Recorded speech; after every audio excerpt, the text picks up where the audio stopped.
কতবার এমন হয় আপনি কোনো কাজ করার জন্য কাউকে দায়িত্ব দেন, কিন্তু সেই ব্যক্তি সেই কাজ সম্পন্ন করতে পারে না, অসম্পূর্ণ রেখে দেয় অথবা ঠিকভাবে করতে পারে না। এবার এই পরিস্থিতিতে কি হয়? আপনি ক্রুদ্ধ হয়ে যান, তার উপরে আপনি রেগে যান, তাকে তিরস্কার করেন, আর তারপরে সেই কাজ সম্পন্ন করতে আপনি নিজেকেই নিযুক্ত করেন, আর শেষ পর্যন্ত সেই কাজ সম্পন্ন হয়েই যায়। এবার এই বিষয়ে সমস্যা সেই ব্যক্তির চেষ্টায় নয়, সমস্যা আপনি যে সেই ব্যক্তিকে ভরসা করলেন তার ছিল। আমরা অন্যের প্রতি ভরসা করাকে প্রথম পদক্ষেপ বানিয়ে নিই, আর নিজের উপরে বিশ্বাসকে শেষ সম্বল। কিন্তু তার বদলে এটাই হওয়া উচিত যে নিজের উপরে ভরসাকে আমরা প্রথম পদক্ষেপ বানাই, তাকে নিজের সহায় মানতে হবে। যদি আপনি এমন করেন তাহলে পরিণাম আরো সুখকর, আরো আনন্দদায়ক হবে। তাই মনে রাখবেন, এই সংসারে আপনার সবথেকে বড় ভরসা আর কেউ নেই। এই সংসারে আপনার সবথেকে বড় রক্ষাকর্তা আর কেউ নেই, বরং আপনি নিজেই। রাধা রাধা। আসুন আপনাকে একটা প্রশ্ন করছি, সোনা আর লোহার মধ্যে তফাৎ কি? এবার বেশিরভাগ লোকের উত্তর এটাই হবে যে সোনা বহুমূল্য, সোনার মূল্য লোহার থেকে অনেক বেশি। এটা ঠিক, কিন্তু আমাদের এটা ভোলা ঠিক হবে না যে সোনা আমাদের সাজগোজের কাজে লাগে, আমাদের আরো বেশি সুন্দর দেখায়। অন্যদিকে লোহা সেই সৈনিকদের ঢাল ও তলোয়ার হয়ে তাদের রক্ষা করে যারা আমাদের প্রাণকে রক্ষা করেন। এই সৈনিক না থাকলে আমাদের প্রাণও থাকবে না। এবারে বলুন, সোনার মূল্য বেশি হওয়াতে কি লোহার মূল্য কমে যায়? কখনোই নয়। ঠিক সেইভাবে এই জীবনে আপনি যতই চেষ্টা করুন, কিছু না কিছু এমন থেকে যাবে যা আপনি কখনোই পাবেন না, আর সেই কারণে নিজেকে অক্ষম মনে করা অনুচিত। হতে পারে আপনার কাছে সেই গুণ আছে যেটা সংসারে আর কারোর কাছে নেই। সেই গুণটাকে চিনুন, সেটাকে বাড়ান আর সেটাকে ব্যবহার করুন। তাই মনে রাখবেন, সংসারে প্রত্যেকটা ব্যক্তি বিশেষ হয়, আর এই সংসারে সবাই সবকিছু পায় না। নিজেই দেখে নিন, সোনাকে যে দোকানে সাজিয়ে রাখা হয় সেই দোকানের তালা লোহা দিয়ে তৈরি হয়। রাধা রাধা। সংসারে সব থেকে বেশি দামি কি, সব থেকে বেশি মূল্যবান কি? কেউ বলবে সোনা, কেউ বলবে রত্ন, কেউ বলবে মুক্ত, কেউ বলবে মানিক। এগুলো কতটা মূল্যবান? ধরুন, কিছু সোনার মুদ্রা দিয়ে আমরা মুক্ত কিনতে পারি, কিছু মুক্ত দিয়ে একটা মানিক, কিছু মানিক দিয়ে কিনতে পারি একটা হীরে। কিন্তু এই জগতের সমস্ত ধন খরচ করেও একটা জিনিস আমরা কিনতে পারবো না, আর তা হলো একটা মুহূর্ত। কি হলো? সত্যি সামনে এসে গেল? সত্যি হলো এটাই যে জগতে সব থেকে বেশি মূল্যবান সময়, সেই সময় যেটা আমরা এমনি নষ্ট করে দিই অকাজে, কখনো কোনো আশাতে, কখনো শোক করে, কখনো ঘটে যাওয়া দিনের কথা ভেবে, তো কখনো ভবিষ্যতের চিন্তাতে। এই সময়ের সদ্ব্যবহার আমাদের করা উচিত। এই সময়ের সদ্ব্যবহার করে আমাদের ধন অর্জন করা উচিত, মহান কাজ করা উচিত, আমাদের ব্যক্তিত্বকে উদার করা উচিত, ভালো কাজ করা উচিত, সকলের সাথে আনন্দ ভাগ করা উচিত। যদি আমরা এই সংসার থেকে চলেও যাই, তাহলেও সময় আমাদের যেতে দেবে না, এখানেই স্থিত করে রাখবে, কারোর না কারোর জন্য প্রেরণা হয়ে, বা কারোর মুখে কৃতজ্ঞতার হাসি ফুটিয়ে। রাধা রাধা। সূর্য এই সংসারে সব থেকে বেশি তেজস্বী, এই সূর্য সব থেকে বেশি উজ্জ্বল, সব থেকে বেশি শক্তিশালী। কিন্তু আপনি কি কখনো সূর্যোদয় দেখেছেন? এই শক্তিশালী সূর্য কিভাবে উদয় হয়? লাল রঙের আভার সাথে, সৌম্যতার সাথে, শান্তির সাথে উদয় হয়। কখনো সূর্যাস্ত দেখেছেন? সেই লাল রঙের আভা, সেই সৌম্যতা, সেই একই শান্তি। আর এটাই একজন মহান ব্যক্তিত্বের গুণ। যখন জীবনে উত্থান ঘটে তখনও অহংকার করেন না, সৌম্যতা বজায় রাখেন। আবার যখন জীবনে ক্ষতি হয় তখনও সৌম্যতা বজায় রাখেন। যদি আপনিও চান সূর্যের মতো আপনি সম্মান পাবেন, তাহলে সূর্যের মতন হন। যখন জীবনে আনন্দ আসে, কুশল আসে, তখন সীমা লঙ্ঘন করবেন না। যখন জীবনে দুঃখ আসে, কষ্ট আসে, বিনাশের পথে অগ্রসর হবেন না। সৌম্য থাকুন, শান্ত থাকুন, সূর্যের মতো চকচক করতে থাকুন। কারণ সব মুহূর্তের মতোই এটাও একটা মুহূর্ত। তাতে আপনি আনন্দ লাভ করুন বা পান দুঃখ, এই মুহূর্ত অবশ্যই চলে যাবে। রাধা রাধা। এই কোমল ঘাস দেখতে পাচ্ছেন? এত কোমল যে কোনো বালক এসেও যদি এর উপরে বসে পড়ে তাহলে এটা নুয়ে পড়ে। একটা ছোট ইঁদুর কোথাও থেকে চলে এসে তার দাঁত দিয়ে এটা কেটে দিতে পারে। আর যদি কোনো হাতি চলে আসে তাহলে খুব সহজেই সে সমূলে এটা উপড়ে ফেলতে পারে, তাই না? এবারে দেখুন, আমি এই ঘাসকেই বেঁধে একটা দড়ি বানিয়েছি। আর এখন সেই কোমল ঘাস একটা অত্যন্ত শক্তিশালী বন্ধনে পরিণত হয়েছে। এমন এক বন্ধন যেটা কোনো হাতিকে বাঁধার কাজে আসতে পারে। সেই হাতি যে খুব সহজেই এই ঘাসকে উপড়ে ফেলতে পারত। বুঝেছেন আপনি? এই দড়ির মতো যদি আপনারা একসাথে থাকেন, একে অপরকে সাহায্য করেন, পাশে থাকেন, তাহলে যত বড়ই সমস্যা হোক না কেন সেটার সমাধান বড়ই সহজে আপনারা বের করে ফেলতে পারবেন। রাধা রাধা। আসুন আজকে আমরা কথা বলি ভাষার বিষয়ে। এই ভাষা কত অদ্ভুত এক শক্তি। কিন্তু কখনো কখনো আমরা এই তর্কে লিপ্ত হয়ে যাই যে কোন ভাষা সর্বশ্রেষ্ঠ। কখনো কখনো এই সমস্যায় আটকে পড়ি যখন সামনের জনের ভাষা ভিন্ন আর আমাদের ভিন্ন। না আমরা তার কথা বুঝতে পারি, না সে আমাদের। আচ্ছা ঠিক আছে, কিন্তু কেউ আমাকে এটার মানে স্পষ্ট করে বোঝান। সূর্যমুখী। সূর্যের কিরণের কোন ভাষা সে বুঝতে পারে যে সূর্য ওঠার সাথে সাথে সেও ফুটে ওঠে? চকর। চকরের কাছে এমন কোন ইন্দ্রিয় আছে যে সে চাঁদের শীতলতা অনুভব করতে পারে? গরু এমন কোন সঙ্গীত শিখেছে যে আমার বাঁশির সুর শুনে তারা নিজেই চলে আসে? এই সব, এই পুরো সংসার, এই ব্রহ্মাণ্ড শুধুমাত্র একটা ভাষা বোঝে, প্রেমের ভাষা। না কোনো শব্দ, না কোনো বাণী, শুধু অনুভূতি। এই প্রেমের ভাষা সংসারের সব থেকে বড় ভাষা, যেটা আপনি নিজেও বুঝতে পারেন, আবার অন্যদেরকেও বোঝাতে পারেন। রাধা রাধা। সাগর আর নদী, এই দুই হলো জলাধার। কিন্তু দুজনের মধ্যে তফাৎ দেখুন কতটা। যখন বৃষ্টি পড়ে তখন নদীর স্তর বেড়ে যায়, এত বেশি বেড়ে যায় যে কখনো কখনো পার ভেঙে বয়ে যায়, সব ধ্বংস করে দেয়। কিন্তু যদি বৃষ্টি না হয় তাহলে শুকিয়ে যায় এই নদী, একটা ক্ষীণ ধারায় পরিণত হয়। অন্যদিকে আছে সাগর। এবার সাগরকে দেখুন, যদি নদী এসে সাগরের সাথে মিশেও যায় তাহলেও সাগরের স্তর বেড়ে ওঠে না। সূর্যের তাপ যতই বেড়ে যাক না কেন, সেই তাপের কারণে সাগরের স্তর কমে যায় না, শান্ত হয়ে থাকে, সবেতে সামঞ্জস্য রাখে। আর সেই জন্যই তো এত বিশাল, এত মহান হয় এই সাগর। যদিও আপনিও মহান হতে চান, নিজের ব্যক্তিত্বকে বিশাল বানাতে চান, তাহলে মনে রাখুন আপনাকে সাগরের মতো হতে হবে। শান্ত চিত্তে থাকুন, সবকিছু সমান রাখুন।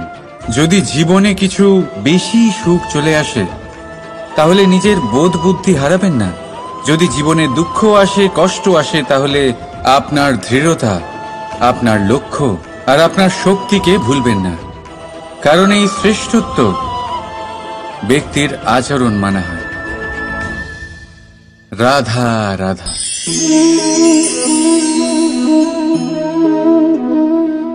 কাঁকড় এতই ছোট যে আঙুলের মাঝে ধরা যায়, কিন্তু ভাবুন যে এই কাঁকড় যদি আপনার চোখে চলে যায় তাহলে কত বড় সমস্যা হয়ে দাঁড়াবে।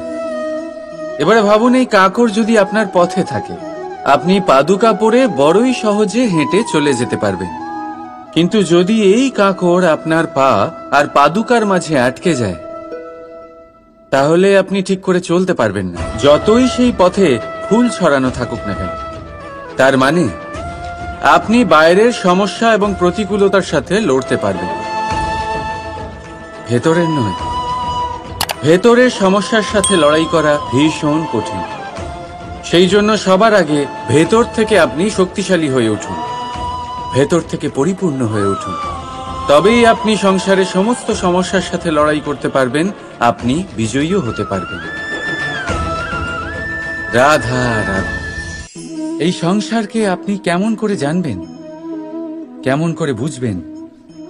এবার আপনার উত্তর বড়ই সহজ হবে, সংসারকে নিজে চোখে দেখে। এটা অবশ্যই উচিত। এবারে দেখুন না, আমরা নিজে চোখে এই সংসারকে দেখি, একে চিনি, তারপরে আমরা বুঝতে পারি। কিন্তু আমরা এটা খেয়াল করতে পারি না যে সমস্ত সংসারকে দেখছে যে চোখ, তা কতটা ছোট হয়, তাই না? একা একজোড়া চোখ আমাদের সমস্ত সংসারকে দেখায়। তাহলে ভেবে দেখুন আপনার কাছে আর কি কি আছে। দুটি চোখ আছে, দুটি কান আছে, বলার ক্ষমতা আছে, যা দিয়ে আপনি শব্দ নির্মাণ করতে পারেন, শব্দ যা দিয়ে আপনি ব্রহ্ম বানাতে পারেন। দুই হাত আছে, যদি সে চায় তাহলে পাতাল খুঁড়ে সে জল নিয়ে আসতে পারে। দুটি পা আছে, যদি সে চায় তাহলে সংসারে যত বড়ই পর্বত হোক না কেন তাকে পার করতে পারে। একটা হৃদয় আছে যে প্রেমের বন্ধনে সবাইকে বেঁধে রাখে। একটা মন আছে যে প্রকাশের থেকেও বেশি তীব্র গতিতে চলে। এক মস্তিষ্ক আছে যে যত বড়ই সমস্যা হোক না কেন সমাধান বের করে ফেলে। এবারে ভেবে দেখুন আপনার কাছে কি কি নেই। বোঝার চেষ্টা করুন আপনি কতটা ধনবান। এই সংসারে সেই ব্যক্তি সুখী নন যার কাছে ধন আছে, সুখী সেই যে ধনের সদ্ব্যবহার করে। ঠিক তেমনই আপনার ধন হলো আপনার এই শরীরের ক্ষমতা। এই শরীরের ক্ষমতাগুলিকে ব্যবহার করে ধনাত্মক দৃষ্টিভঙ্গিতে সবকিছু দেখুন। এই সংসারকে বুঝুন, নিজেকে বুঝুন।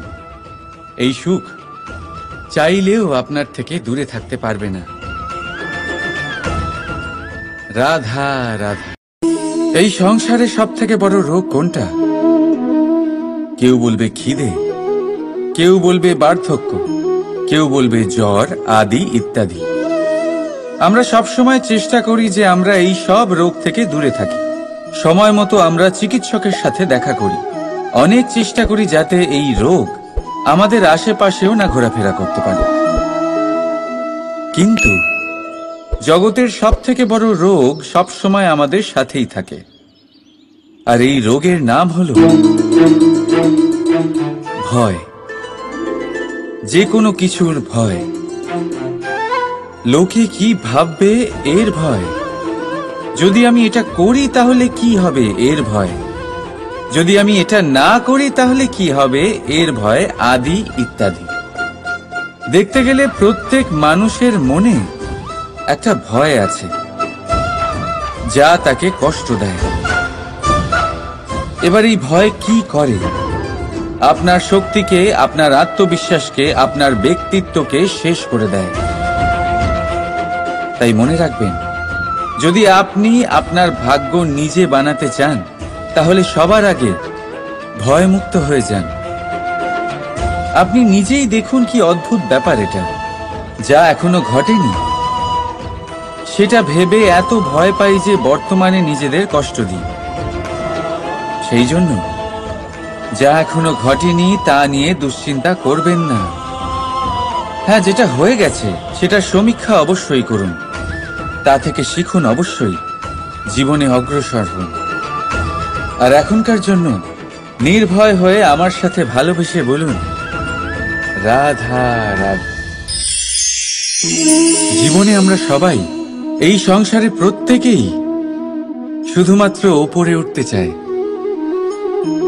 এমন কেউ নেই যে নিচে পড়তে চায়। কিন্তু আপনাকে যদি সত্যের সাথে পরিচয় করাই, তাহলে নিচে পড়া অত্যন্ত আবশ্যক। যখন আপনি নিচে পড়েন, তখন সর্বপ্রথম আপনার মনে পড়ে ওপরে যখন ছিলেন সেই স্থান, সেই সময় এবং তার গুরুত্ব কি ছিল। তার থেকেও বড় শিক্ষা, আপনার যখন পতন ঘটে তখন আপনি বুঝতে পারেন আপনার আপন কে আর আপনার পর কে। কে আপনার শুভাকাঙ্ক্ষী আর তারা কে যারা আপনাকে ঈর্ষা করেন, আপনাকে ঘৃণা করেন। দেখুন, যখন আপনার পতন ঘটে সেই সময় যিনি হাত বাড়াবেন আপনাকে সাহায্য করার জন্য, উনিই আপনার আপনজন। আর যখন আপনার পতন ঘটে তখন শান্ত হয়ে দেখবেন যে আপনাকে দেখে হাসছে সেই আপনার পর। আর এই আপনজন আর পরের জ্ঞান তখনই হবে যখন আপনার পতন ঘটবে, তখন নয় যখন আপনি উন্নতি করছেন। সেই কারণে পতনকে কখনো ভয় পাবেন না। এটা আপনাকে জীবনের খুব বড় এক শিক্ষা দিয়ে যায়। রাধা রাধা। ব্যক্তি কখন সফল হয়, কখন অসফল, কখন ক্ষতি হয়, কখন লাভ, কখন জয় হয়, কখন পরাজয়, এসব কিসের উপরে নির্ভরশীল? বেশিরভাগ লোকেই বলবেন পরিস্থিতির ওপর। আর সেটা ঠিকও। যদি বাইরে বর্ষার পরিবেশ থাকে, তবে সেখানে বস্ত্র কিভাবে শুকোতে পারে? যদি ঝড়ের পরিবেশ থাকে, তাহলে নৌকা কিভাবে পার করানো যেতে পারে? কিন্তু যদি আমি আপনাকে আসল সত্যি বলি, তাহলে অসফলতার কারণ পরিস্থিতি নয়, সেই পরিস্থিতিকে স্বীকার করে নেওয়া। প্রত্যেকের জীবনে এরকম সময় অবশ্যই আসে যখন আমরা চাইলেও পরিস্থিতিকে পাল্টাতে পারি না। পরিস্থিতিকে পাল্টানো অসম্ভব হয়ে ওঠে।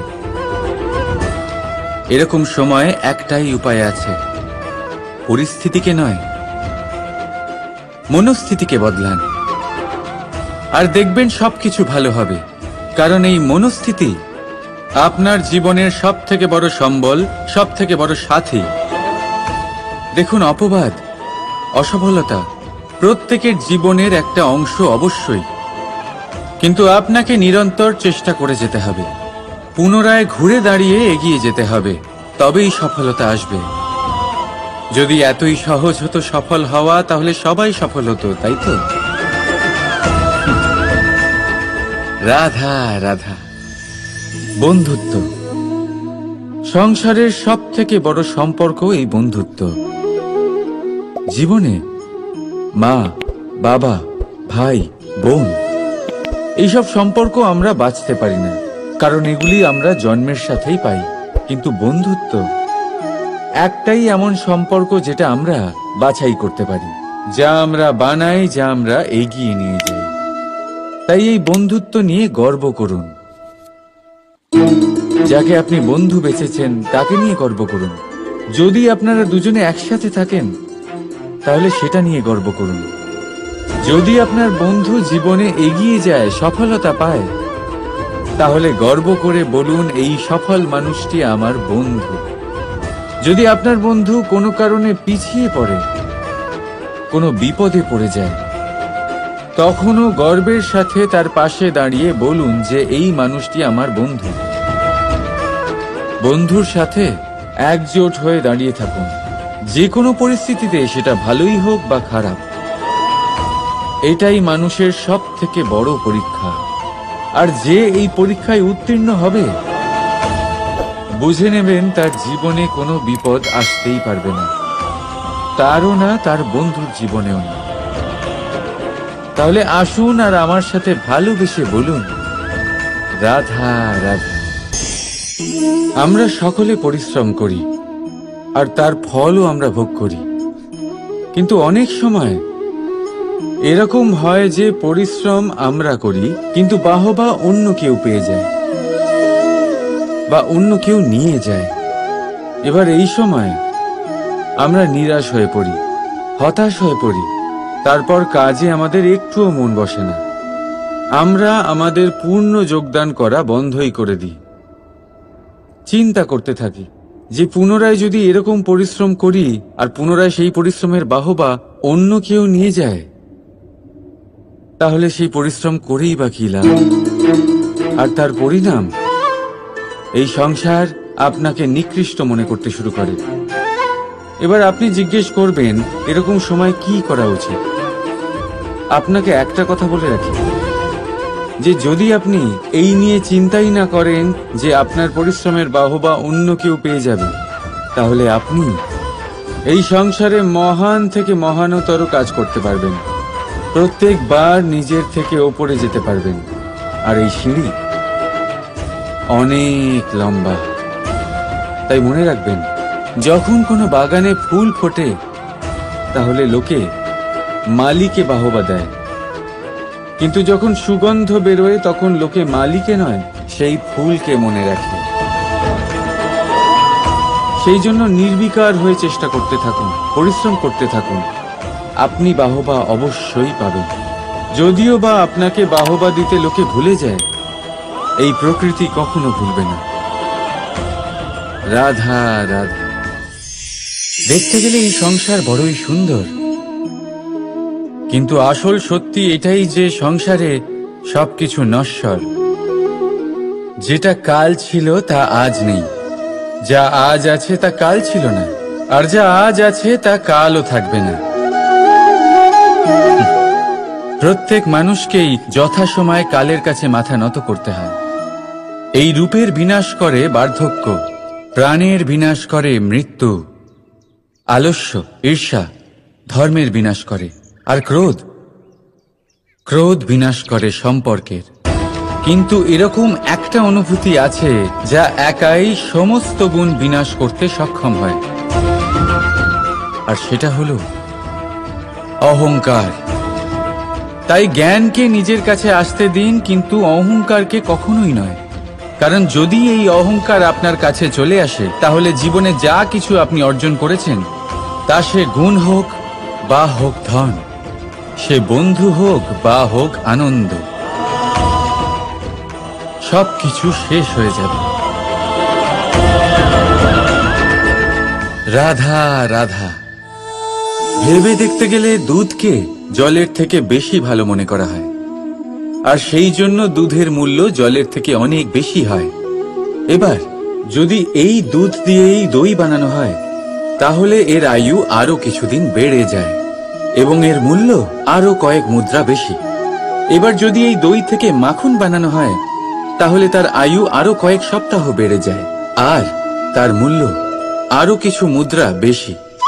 এবার এই মাখন থেকে যদি ঘি তৈরি করেন, তবে এর আয়ু অনেক বছর বৃদ্ধি পায় এবং এর মূল্য মাখনের থেকে আরো কয়েক মুদ্রা বেশি। এবার এই সব কিছুর মূলে দুধই আছে, কিন্তু এদের সকলের আয়ুতে, এদের মূল্যে এত তফাৎ কেন?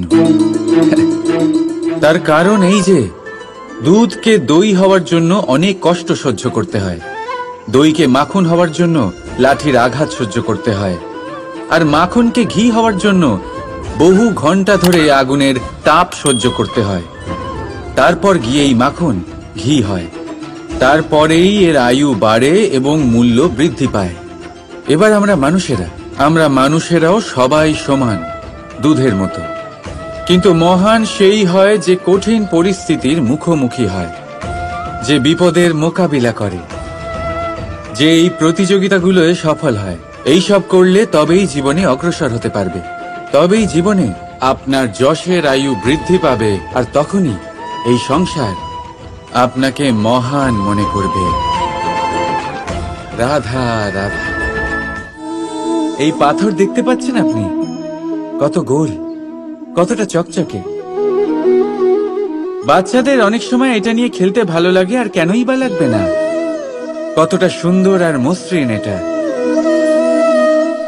কিন্তু আপনি কি কখনো ভেবে দেখেছেন এই পাথর আগে কি ছিল? কোনো বিশাল আকার পর্বত, কোনো বিশাল আকার পাথরের একটা বড় ভেঙে যাওয়া অংশবিশেষ, যেটা কোনোভাবে নদীতে পড়ে নদীর ধারার সাথে বইতে থাকলো, মাটির সাথে ঘর্ষণ হলো, বালির কণার সাথে ঘর্ষণ হতে থাকলো, আর তারপর ধীরে ধীরে এই আকার পেল। এবার আমরাও এই পাথরের মতোই। তাই মনে রাখবেন, আপনার ব্যক্তিত্ব, আপনার এই স্বরূপ ঈশ্বরের দেওয়া কখনোই নয়। হ্যাঁ, প্রকৃতি অবশ্যই আপনাকে জন্ম দিয়েছেন, কিন্তু আপনি নিজে নিজের ব্যক্তিত্বের রচয়িতা, আর আপনি তা রচনা করেন কঠিন পরিস্থিতির মুখোমুখি হয়ে, সংকটের ধারা পার করে। তাই আপনিও এই পাথরের মতো নিরন্তর চেষ্টা করতে থাকুন, নিজের অস্তিত্ব বজায় রাখুন, এই অস্তিত্বকে মহান করতে থাকুন, আর আমার সাথে ভালোবেসে বলুন, রাধা রাধা। বর্ষাকালে যখন ভয়ানক বৃষ্টি হয়, তীব্র গতিতে যখন হাওয়া চলে, তখন আপনি নিশ্চয়ই দেখেছেন যে পাখিরা, যাদের বাসা মাঝে মাঝে ভেঙে পড়ে, নষ্ট হয়ে যায়। কিন্তু আপনি কি কখনো সেই পাখিদের বিলাপ করতে দেখেছেন? কখনো নয়। যখনই সেই বৃষ্টি থেমে যায়, তারা আবার একটু একটু করে খড়কুটো জোগাড় করে তাদের বাসা বানিয়ে ফেলে, নিজের সংসার সেই রকমই বানিয়ে দেয় যেমন আগে ছিল। এমন কেন? কারণ এই ঝড়ের তাণ্ডবের সাথে সেই পাখিদের কোনো বোঝাপড়া করারই নেই। তারা শুধু সেটাই করতে থাকে যেটা তাদের হাতে আছে, আর এটাই হলো সুখী জীবনের মূল মন্ত্র। যেটা আপনার হাতে নেই, তা নিয়ে বিলাপ করে আপনার কোনো লাভ হবে না। মনোসংযোগ তাতেই করুন যা আপনার হাতে রয়েছে। যা বদলে গেছে তাকে আপনি আবার বদলাতে পারবেন না, কিন্তু যা আপনি বদলাতে পারবেন তাতে মনোসংযোগ করুন। এই জীবনে একটু ধনাত্মক হয়ে উঠুন, দেখবেন সব শুভ হবে। রাধা রাধা। ছোটবেলায় একটা জিনিস আমি কখনো বুঝে উঠতে পারিনি। আমি সবসময় আশ্চর্য হয়ে থাকতাম যে এটা কি করে সম্ভব হতে পারে। ব্যাপারটা ছিল এরকম, আমি আমাদের গোয়াল ঘরে দেখতাম ভিন্ন ভিন্ন রং রূপের গাভী। কারোর রং কালো তো কারোর রং সাদা, কেউ খয়েরি তো কারোর রং বাদামি। এবার আমি দেখতাম কারোর কারোর শিং বড় তো কারোর এত ছোট যে দেখাই যায় না। কোনো গাভী আকারে ছোট ছিল তো কেউ একটু বড়। কিন্তু যখন সেই সব গাভী দুধ দিত, তখন আমি দেখতাম সেই সব দুধ সমান, রং সমান, স্বাদ সমান, গুণও সমান, আর সমান পুষ্টিও। এবার আমি এটা বুঝতে পারতাম না। আমার দৃষ্টিতে তো সমস্ত গাভী আলাদা আলাদা ছিল। আমি ভাবলাম আমি মাকে জিজ্ঞেস করি। মাকে জিজ্ঞেস করলাম। মা আমাকে বললেন, কানাই, রং রূপ পাল্টালেও গাভীদের বাস্তবিকতা তো পাল্টায় না। গাভী তো গাভীই থাকবে। এবার আমি এটা বুঝতে পারি না যে মানুষ এটা আত্মসাৎ কেন করতে পারে না। দেখুন, রং, রূপ, জাত, ধর্ম, ভাষা, এই সবের উপরে হলো মনুষ্যত্ব। আর মনুষ্যত্বের একটাই ধর্ম, আর সেটা হলো প্রেম। তাই এই প্রেম আপনি সকলের সাথে ভাগ করে নিন, প্রেমের সাথে সকলের সেবা করুন। এই মনুষ্যত্বর অমৃত চেখে দেখুন, আর আপনি বুঝে যাবেন যে আমরা কেউ আলাদা আলাদা নই, আমরা সবাই সমান। রাধা রাধা। সাগর কত বিশাল হয় এই সাগর! কি না করতে পারে এই সাগর! এক মুহূর্তের মধ্যে সব ধ্বংস করে দিতে পারে, প্রলয় ডেকে আনতে পারে, সংসার মুছে ফেলতে পারে। এই সাগর জীবন জ্যোতি নিভিয়ে দিতে পারে।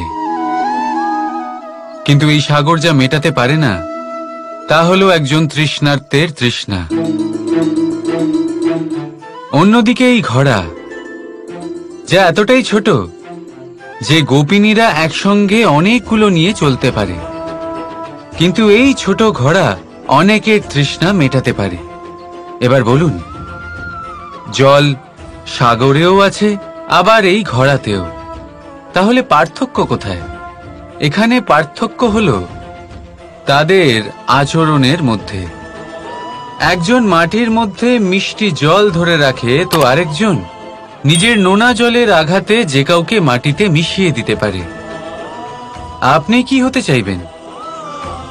সাগরের নোনা জল হয়ে কারোর আশা চূর্ণ বিচূর্ণ করে দিতে, নাকি মিষ্টি জলের ঘোড়া হয়ে কারোর তৃষ্ণা মেটাতে? সিদ্ধান্ত আপনার। রাধা রাধা। কতবার এমন হয়, আপনি কোনো কাজ করার জন্য কাউকে দায়িত্ব দেন, কিন্তু সেই ব্যক্তি সেই কাজ সম্পন্ন করতে পারে না, অসম্পূর্ণ রেখে দেয়, অথবা ঠিকভাবে করতে পারে না। এবার এই পরিস্থিতিতে কি হয়?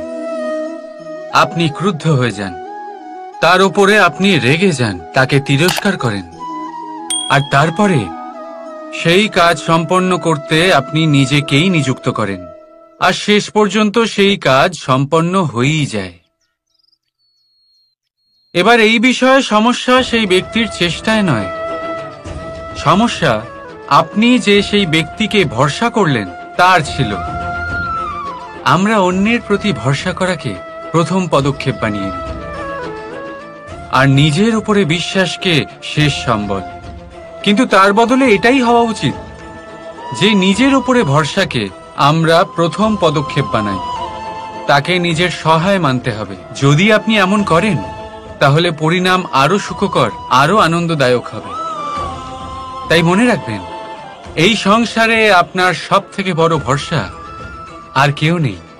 এই সংসারে আপনার সবথেকে বড় রক্ষাকর্তা আর কেউ নেই, বরং আপনি নিজেই। রাধা রাধা। আসুন আপনাকে একটা প্রশ্ন করছি, সোনা আর লোহার মধ্যে তফাৎ কি? এবার বেশিরভাগ লোকের উত্তর এটাই হবে যে সোনা বহুমূল্য, সোনার মূল্য লোহার থেকে অনেক বেশি। এটা ঠিক, কিন্তু আমাদের এটা ভোলা ঠিক হবে না যে সোনা আমাদের সাজগোজের কাজে লাগে, আমাদের আরো বেশি সুন্দর দেখায়। অন্যদিকে লোহা সেই সৈনিকদের ঢাল ও তলোয়ার হয়ে তাদের রক্ষা করে, যারা আমাদের প্রাণকে রক্ষা করেন। এই সৈনিক না থাকলে আমাদের প্রাণও থাকবে না। এবারে বলুন, সোনার মূল্য বেশি হওয়াতে কি লোহার মূল্য কমে যায়? কখনোই নয়। ঠিক সেইভাবে এই জীবনে আপনি যতই চেষ্টা করুন, কিছু না কিছু এমন থেকে যাবে যা আপনি কখনোই পাবেন না, আর সেই কারণে নিজেকে অক্ষম মনে করা অনুচিত। হতে পারে আপনার কাছে সেই গুণ আছে যেটা সংসারে আর কারোর কাছে নেই। সেই গুণটাকে চিনুন, সেটাকে বাড়ান, আর সেটাকে ব্যবহার করুন। তাই মনে রাখবেন, সংসারে প্রত্যেকটা ব্যক্তি বিশেষ হয়, আর এই সংসারে সবাই সবকিছু পায় না। নিজেই দেখে নিন, সোনাকে যে দোকানে সাজিয়ে রাখা হয়, সেই দোকানের তালা লোহা দিয়ে তৈরি হয়। রাধা রাধা। সংসারে সব থেকে বেশি দামি কি, সব থেকে বেশি মূল্যবান কি? কেউ বলবে সোনা, কেউ বলবে রত্ন, কেউ বলবে মুক্ত, কেউ বলবে মানিক। এগুলো কতটা মূল্যবান? ধরুন, কিছু সোনার মুদ্রা দিয়ে আমরা মুক্ত কিনতে পারি, কিছু মুক্ত দিয়ে একটা মানিক, কিছু মানিক দিয়ে কিনতে পারি একটা হীরে। কিন্তু এই জগতের সমস্ত ধন খরচ করেও একটা জিনিস আমরা কিনতে পারবো না, আর তা হলো একটা মুহূর্ত। কি হলো? সত্যি সামনে এসে গেল। সত্যি হলো এটাই যে জগতে সব থেকে বেশি মূল্যবান সময়, সেই সময় যেটা আমরা এমনি নষ্ট করে দিই অকাজে, কখনো কোনো আশাতে, কখনো শোক করে, কখনো ঘটে যাওয়া দিনের কথা ভেবে, তো কখনো ভবিষ্যতের চিন্তাতে। এই সময়ের সদ্ব্যবহার আমাদের করা উচিত। এই সময়ের সদ্ব্যবহার করে আমাদের ধন অর্জন করা উচিত, মহান কাজ করা উচিত। আমাদের ব্যক্তিত্বকে উদার করা উচিত, ভালো কাজ করা উচিত, সকলের সাথে আনন্দ ভাগ করা উচিত। যদি আমরা এই সংসার থেকে চলেও যাই, তাহলেও সময় আমাদের যেতে দেবে না, এখানেই স্থিত করে রাখবে, কারোর না কারোর জন্য প্রেরণা হয়ে বা কারোর মুখে কৃতজ্ঞতার হাসি ফুটিয়ে। রাধা রাধা। সূর্য এই সংসারে সব থেকে বেশি তেজস্বী, এই সূর্য সব থেকে বেশি উজ্জ্বল, সব থেকে বেশি শক্তিশালী। কিন্তু আপনি কি কখনো সূর্যোদয় দেখেছেন?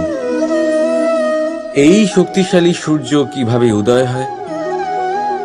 লাল রঙের আভার সাথে, সৌম্যতার সাথে, শান্তির সাথে উদয় হয়। কখনো সূর্যাস্ত দেখেছেন? সেই লাল রঙের আভা, সেই সৌম্যতা, সেই একই শান্তি। আর এটাই একজন মহান ব্যক্তিত্বের গুণ। যখন জীবনে উত্থান ঘটে তখনও অহংকার করেন না, সৌম্যতা বজায় রাখেন। আবার যখন জীবনে ক্ষতি হয় তখনও সৌম্যতা বজায় রাখেন। যদি আপনিও চান সূর্যের মতো আপনি সম্মান পাবেন, তাহলে সূর্যের মতন হন। যখন জীবনে আনন্দ আসে, কুশল আসে, তখন সীমা লঙ্ঘন করবেন না। যখন জীবনে দুঃখ আসে, কষ্ট আসে, বিনাশের পথে অগ্রসর হবেন না। সৌম্য থাকুন, শান্ত থাকুন, সূর্যের মতো চকচক করতে থাকুন। কারণ সব মুহূর্তের মতোই এটাও একটা মুহূর্ত। তাতে আপনি আনন্দ লাভ করুন বা পান দুঃখ, এই মুহূর্ত অবশ্যই চলে যাবে। রাধা রাধা। এই কোমল ঘাস দেখতে পাচ্ছেন? এত কোমল যে কোনো বালক এসেও যদি এর উপরে বসে পড়ে তাহলে এটা নুয়ে পড়ে। একটা ছোট ইঁদুর কোথাও থেকে চলে এসে তার দাঁত দিয়ে এটা কেটে দিতে পারে। আর যদি কোনো হাতি চলে আসে তাহলে খুব সহজেই সে সমূলে এটা উপড়ে ফেলতে পারে, তাই না? এবারে দেখুন, আমি এই ঘাসকেই বেঁধে একটা দড়ি বানিয়েছি, আর এখন সেই কোমল ঘাস একটা অত্যন্ত শক্তিশালী বন্ধনে পরিণত হয়েছে। এমন এক বন্ধন যেটা কোনো হাতিকে বাঁধার কাজে আসতে পারে। সেই হাতি যে খুব সহজেই এই ঘাসকে উপড়ে ফেলতে পারত। বুঝেছেন আপনি? এই দড়ির মতো যদি আপনারা একসাথে থাকেন, একে অপরকে সাহায্য করেন, পাশে থাকেন, তাহলে যত বড়ই সমস্যা হোক না কেন সেটার সমাধান বড়ই সহজে আপনারা বের করে ফেলতে পারবেন। রাধা রাধা। আসুন আজকে আমরা কথা বলি ভাষার বিষয়ে। এই ভাষা কত অদ্ভুত এক শক্তি। কিন্তু কখনো কখনো আমরা এই তর্কে লিপ্ত হয়ে যাই যে কোন ভাষা সর্বশ্রেষ্ঠ। কখনো কখনো এই সমস্যায় আটকে পড়ি যখন সামনের জনের ভাষা ভিন্ন আর আমাদের ভিন্ন, না আমরা তার কথা বুঝতে পারি না সে আমাদের। আচ্ছা ঠিক আছে, কিন্তু কেউ আমাকে এটার মানে স্পষ্ট করে বোঝান। সূর্যমুখী, সূর্যের কিরণের কোন ভাষা সে বুঝতে পারে যে সূর্য ওঠার সাথে সাথে সেও ফুটে ওঠে? চকর, চকরের কাছে এমন কোন ইন্দ্রিয় আছে যে সে চাঁদের শীতলতা অনুভব করতে পারে? গরু এমন কোন সঙ্গীত শিখেছে যে আমার বাঁশির সুর শুনে তারা নিজেই চলে আসে? এই সব, এই পুরো সংসার, এই ব্রহ্মাণ্ড শুধুমাত্র একটা ভাষা বোঝে, প্রেমের ভাষা। না কোনো শব্দ, না কোনো বাণী, শুধু অনুভূতি। এই প্রেমের ভাষা সংসারের সব থেকে বড় ভাষা, যেটা আপনি নিজেও বুঝতে পারেন আবার অন্যদেরকেও বোঝাতে পারেন। রাধা রাধা।